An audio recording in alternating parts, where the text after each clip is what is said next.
अटल आवास योजना सुरू केली आणि निर्णय केला प्रधानमंत्री आवास योजनेच्या अंतर्गत 2 लाख रुपये आणि अटल आवास योजनेच्या अंतर्गत 2 लाख रुपये असे 4 लाख रुपये ज्या बांधकाम कामगाराच्या जवळ स्वतःचं घर नसेल त्याला 4 लाख रुपये देण्याचा निर्णय आपण केला। म्हणजे बांधकाम कामगारांना सामाजिक सुरक्षा मिळाली पाहिजे याकरता एक कायदा तयार झाला आणि त्या कायद्यामध्ये जेवढं काही बांधकाम चालतं त्याचा मॅन्डेटरी काही पैसे हे या मंडळात जमा करावे लागतील अशा प्रकारचा नियम झाला।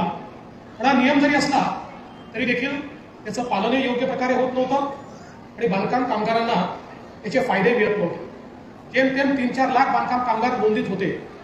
त्यावेळी मी मुख्यमंत्री झालो आणि मुन्नाजींना या मंडळाचं अध्यक्ष आपण केलं आणि त्याचवेळी देशाचे प्रधानमंत्री मोदीजी यांनी देखील आम्हाला हे सांगितलं की बांधकाम कामगारांकरता वेगवेगळ्या योजना सुरू झाल्या पाहिजे, त्यांचं रजिस्ट्रेशन झालं पाहिजे आणि मग आपण मोठ्या प्रमाणात ते रजिस्ट्रेशन सुरू केलं। मला आठवतं की 5 लाखावरनं हे रजिस्ट्रेशन आपण 20 लाखापर्यंत नेलं। आज जवळपास 38 लाखांपर्यंत हे आपण रजिस्ट्रेशन नेलेलं आहे आणि हे जे सगळे नोंदित बांधकाम कामगार आहेत अशा सगळ्यांकरता मग वेगवेगळ्या योजना आपण सुरू केल्या। या योजनांमध्ये त्यांच्या पाल्यांना मुलांना शिक्षणाकरता स्कॉलरशिप देण्याचा निर्णय आपण घेतला। पहिलीपासून तर ग्रॅज्युएशन पर्यंत वेगवेगळ्या प्रकारच्या स्कॉलरशिप आपण देतो। त्यांना जर आयकॉनिक इन्स्टिट्यूशनमध्ये ऍडमिशन मिळाली तर त्याची सगळी फी देखील आपण त्या ठिकाणी देण्याचा निर्णय घेतला। आमचे जे हे कामगार आहेत यांच्या परिवाराला 5 लाखापर्यंतचा सगळा इलाज हा मोफत देण्याचा निर्णय आपण त्या ठिकाणी केला। एवढंच नाही तर कौशल्य प्रशिक्षणाच्या माध्यमातून मुलांना स्किल ट्रेनिंग देण्याचा निर्णय आपण केला। यासोबत आपले जे हे काही बांधकाम कामगार आहेत जे स्वतः काम करतात पण त्यातल्या अनेकांचं स्वतःचं घर नव्हतं, आपण त्यांच्याकरता अटल आवास योजना सुरू केली आणि निर्णय केला प्रधानमंत्री आवास योजनेच्या अंतर्गत 2 लाख रुपये आणि अटल आवास योजनेच्या अंतर्गत 2 लाख रुपये असे 4 लाख रुपये ज्या बांधकाम कामगाराच्या जवळ स्वतःचं घर नसेल त्याला 4 लाख रुपये देण्याचा निर्णय आपण केला। मित्रांनो, तुम्ही आत्ताच ऐकले की आपल्या राज्याचे उपमुख्यमंत्री देवेंद्र फडणवीस साहेबांनी सांगितलं की बांधकाम कामगारांना 2 घरकुल योजनेचा लाभ भेटणार आहे। एक म्हणजे अटल बांधकाम कामगार आवास योजनेमार्फत 2 लाख आणि दुसरं म्हणजे पंतप्रधान आवास योजनेमार्फत 2 लाख असे एकूण 4 लाख बांधकाम कामगारांना भेटणार आहेत। तर मित्रांनो, ह्या दोन्ही योजनेचा तुम्हाला जर लाभ घ्यायचा असेल तर या ठिकाणी हा व्हिडिओ संपूर्ण बघा, कारण का ह्या व्हिडिओमध्ये तुम्हाला दोन्ही ज्या योजना आहेत त्यांच्यासाठी अप्लाय कसं करायचं आहे, म्हणजे त्याच्यासाठी प्रस्ताव कसा पाठवायचा आहे, कागदपत्र कोणकोणती लागणार आहेत, फॉर्ममध्ये काय काय लिहायचं आहे, कुठं लिहायचं आहे, ह्याची संपूर्ण माहिती ह्या व्हिडिओमध्ये सांगणार आहे। त्यामुळे हा व्हिडिओ 100% बघा, कारण की तुम्हाला म्हणजे हे घरकुल 100% भेटणार आहे। ह्यासाठी हा व्हिडिओ संपूर्ण बघा, कारण की आपले राज्याचे उपमुख्यमंत्री सध्या तरी या ठिकाणी पाहू शकता देवेंद्र फडणवीस साहेब यांनी या ठिकाणी सांगितलेलं आहे। तर या ठिकाणी तुम्हाला पहिल्यांदा काय करायचं आहे की तुम्हाला अगोदर आपण अप्लाय करूया किंवा अर्ज करण्यासाठी काय करायचं हे बघूयात।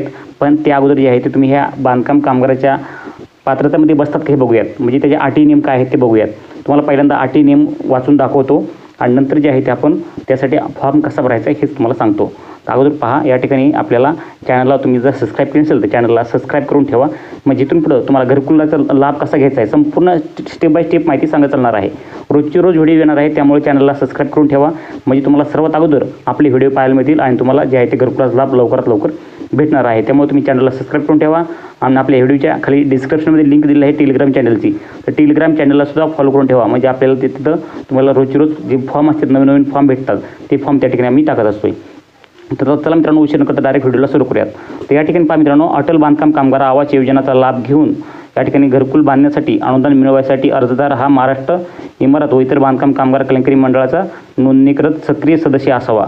तसेच अर्ज करतेवेळी तो अर्जदार हा मंडळाकडे कमीत कमी 1 वर्षापासून नोंदणीकृत बांधकाम कामगार असणं गरजेचं आहे। तसेच या ठिकाणी तुम्ही पाहू शकता मित्रांनो, जर तुमची नोंदणी नवीन असेल तर तुम्हाला कमीत कमी 1 वर्ष जुनं असणं गरजेचं आहे ते लाभ घेण्यासाठी घरकुलाचा।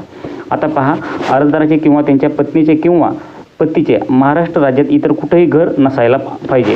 त्यानंतर आशयाचे घोषणापत्र अर्जदाराला सादर करणं गरजेचं असतं। जर तसं आढळले तर अर्जदार हा रद्द केला जातो त्या योजनेमधून।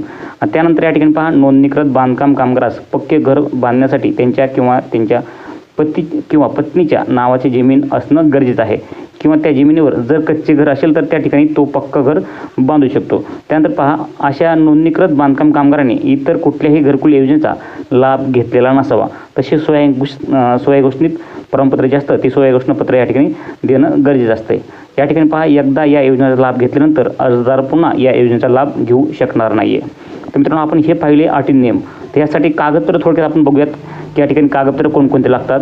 या ठिकाणी पहा, सक्षम कार्यकारी अधिकाऱ्याने नोंदित बांधकाम कामगार म्हणून दिलेल्या ओळखपत्राची प्रत म्हणजे झेरॉक्स, त्यानंतर तुमच्या आधार कार्डाची झेरॉक्स, नंतर 7/12 उतारा, मालमत्ता नोंदणी प्रमाणपत्र, ग्रामपंचायतमधील मालमत्ता नोंदवहीवरील उतारा, त्यानंतर अर्जदाराच्या स्वतःच्या नावाच्या कार्यरत असलेल्या बचत खात्याच्या पासबुकाची प्रत म्हणजे त्या तुम्हाला पासबुकावरती त्या बँकेच्या अकाउंटवरती तुम्हाला ते पैसे ट्रान्सफर केले जातील. त्यानंतर पहा, प्रधानमंत्री आवास योजनेमध्ये अपात्र असल्याबाबत सक्षम अधिकाऱ्याने दिलेले पत्र म्हणजे या ठिकाणी तुम्ही पाहू शकता. तुम्हाला नंतर या ठिकाणी पहा मित्रांनो, अर्जदाराच्या स्वतःच्या नावाच्या कार्यरत असलेल्या बचत खात्याची पासबुकाची प्रत आपल्याला बांधकाम कामगारांना घरकुल भेटणार आहे आणि त्यासाठी GR पण आहे. त्या ठिकाणी GR तुम्ही वाचू शकतात. या ठिकाणी पहा, हा GR जर तुम्हाला पाहिजे असेल तर नक्कीच मला कमेंट करून विचारा. कमेंटमध्ये तुम्हाला या ठिकाणी हा GR देण्यात येईल.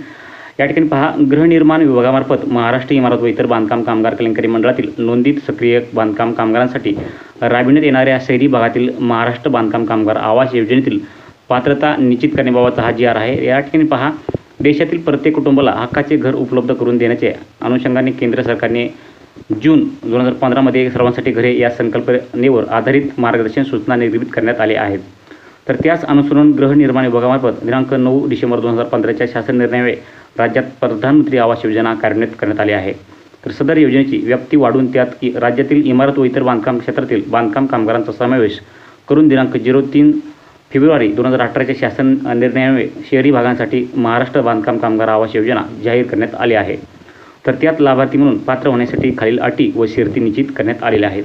तर या ठिकाणी अटी आणि काय ते पहा, या ठिकाणी अटी आणि शर्ती. तर या ठिकाणी पहिल्यांदा जे आहे ते महाराष्ट्र बांधकाम कामगार आवास योजनेतील लाभास पात्र असणाऱ्या गृहनिर्माण प्रकल्प महारेरा अधिनियम 2016 अंतर्गत नोंदणीकृत असावा.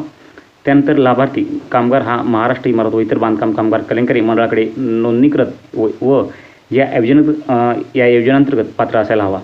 या ठिकाणी पहा, नंतर 3 नंबरचा आहे वरील प्रमाणपत्रे.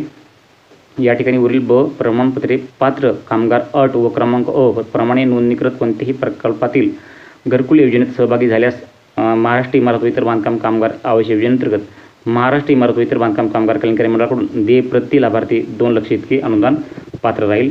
त्यानंतर दिनांक 3 फेब्रुवारी 2018च्या निर्णयात ते बांधकाम कामगारांची पात्रता निश्चित करण्यासंदर्भात संबंधित मंडळ व कामगार विभाग यांच्यावर जबाबदारी सोपवली आहे. त्याच अनुलक्षून शहरी भागातील महाराष्ट्र बांधकाम कामगार आवास योजनेत सदनिकेसाठी अर्ज करण्यासाठी बांधकाम कामगारांची पात्रता खालीलप्रमाणे निश्चित करण्यात येत आहे. तर या ठिकाणी होता प्रस्ताव. आता या ठिकाणी पाहूया GR काय आहे. तर GRमध्ये तुम्हाला सांगितलेलं आहे की योजनेच्या अंमलबजावणीसाठी निवडलेले कार्यक्षेत्र व अर्ज करणाऱ्या या नोंदित सक्रिय बांधकाम कामगारांसाठी अर्ज करायचे कार्यक्षेत्र. ते 3 फेब्रुवारी 2018च्या शासन निर्णय महाराष्ट्र बांधकाम कामगार आवास योजनेत मान्यता देण्यात आली असून सदर योजनेची अंमलबजावणी ही संचालक राज्य अभियान संचालन सुकाणू अभिकरण यांचे मार्फत करण्यात आलेले असून ही सुकाणू अभिकरण हे शहर भागात कार्यरत आहेत. तर या ठिकाणी पाहू शकता अशा प्रकारे हा GR आहे. तुम्ही GR संपूर्ण वाचू शकतात आणि तुम्हाला जर GR पाहिजे असेल तर नक्कीच आम्हाला कमेंट करून विचारा. त्या कमेंटमध्ये तुम्हाला हा GR टाकून देईल. अर्ज करण्यासाठी बांधकाम कामगाराची पात्रता. त्या ठिकाणी 5 दिनांक 3 फेब्रुवारी 2018च्या शासन निर्णयामुळे जाहीर केलेल्या शहरातील भागातील महाराष्ट्र बांधकाम कामगार आवास योजनेतील सदनिकेसाठी अर्ज करण्याची बांधकाम कामगाराची पात्रता खालीलप्रमाणे राहील. तर मित्रांनो, अशा प्रकारे हा GR आहे. तुम्ही नक्कीच बघितला असेल. आणि मित्रांनो, तुम्हाला जर या ठिकाणी संपूर्ण अर्ज कसा भरायचा, अर्ज कुठे भरायचा, अर्जासाठी कोणकोणते कागदपत्र लागतात ह्यासाठी संपूर्ण माहिती जर पाहिजे असेल तर नक्की चॅनलला सबस्क्राईब करून ठेवा. आणि आपण उद्या संपूर्ण व्हिडिओ घेऊन येणार आहोत. तर अर्ज कसा करायचा आहे तुम्हाला 4 लाखाचं घरकुल भेटण्यासाठी. कारण की पंतप्रधान आवास योजनेसाठी 2 लाख आणि अटल बांधकाम कामगार आवास योजनेसाठी 2 लाख असे एकूण घरकुल बांधण्यासाठी 4 लाख भेटणार आहेत बांधकाम कामगारांना. आणि त्यानंतर विशेष म्हणजे जास्तीत जास्त महत्त्वाचं म्हणजे 1 लाख रुपये जे आहे ते जागा खरेदी करण्यासाठी ही एक महत्त्वाची विशेष म्हणजे सरकारने जाहीर केलेले एक योजना आहे. कारण की एकूण 5 लाख रुपये भेटू शकतात तुम्हाला. कारण की जागा घेण्यासाठी 1 लाख आणि घर बांधण्यासाठी 4 लाख असे एकूण 5 लाख रुपये भेटू शकतात. तर संपूर्ण माहिती पाहण्यासाठी नक्की चॅनलला सबस्क्राईब करून ठेवा. उद्याच्याला आपण संपूर्ण A to Z प्रोसेस ह्याची सांगणार आहे. कारण की आज जर सांगितलं हा व्हिडिओ संपूर्ण एकदम मोठा होईल, त्या एकदम एका व्हिडिओमध्ये संपूर्ण बसत नाही आहे संपूर्ण प्रोसेस. त्यामुळे उद्याच्याला एक व्हिडिओ बनवणार आहे. तुम्ही जर जास्तीत जास्त कमेंट जर केल्या तर या ठिकाणी तो व्हिडिओ या ठिकाणी बनवणार आहे. कोणाकोणाला अर्ज करायचा आहे त्यांनी नक्कीच या ठिकाणी कमेंट करून आम्हाला विचारू शकतात. तर मित्रांनो, भेटूया पुढच्या व्हिडिओमध्ये नवीन माहितीसह नवीन व्हिडिओमध्ये. जय हिंद, जय महाराष्ट्र.